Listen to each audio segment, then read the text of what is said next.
عمرك سألت نفسك ليه في ناس بتقفل الكتاب وتحس إن الدرس اتحفر في دماغها وناس تانية بتقعد بالساعات وتيجي في اللجنة تحس إن المخ فاضي؟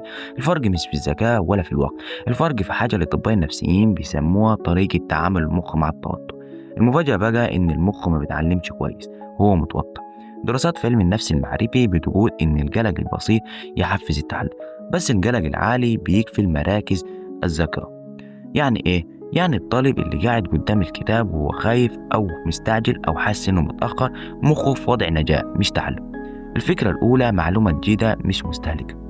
الأطباء النفسيين بينصحوا بحاجة اسمها لابلينج ايموشنز، يعني قبل ما تبدأ مذاكرة تقول لنفسك بصوت هادي: أنا حاسس بتوتر بسيط، وده طبيعي. الغريب بقى إن مجرد تسمية الشعور بتقلل شدته وترجع المخ لوضع التفكير بدل الهروب. الفكرة التانية: غير وضع جسمك يتغير استيعاب. دراسات بتقول إن وضعية الجسم بتأثر على الذاكرة. والمذاكرة وإنت متكور، يعني ظهرك متكسر ورقبتك نازلة، بيدي المخ إشارة إنك مرهق. جرب تذاكر وإنت قاعد مستقيم. دي مش نصيحة تنمية بشرية، دي علاقة مباشرة بين الجسم والدماغ، مثبتة علميا. الفكرة التالتة: ذاكر قبل ما تحس إنك جاهز.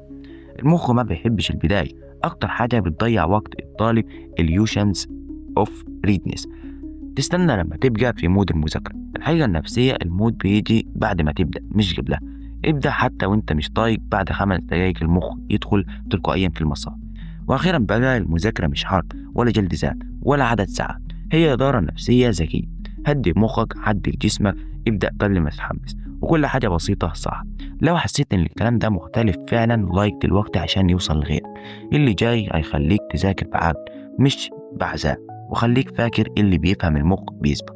ولو انت وصلت لحد هنا، ما تنساش تشترك في القناة وتفعل زر الجرس. وسلام.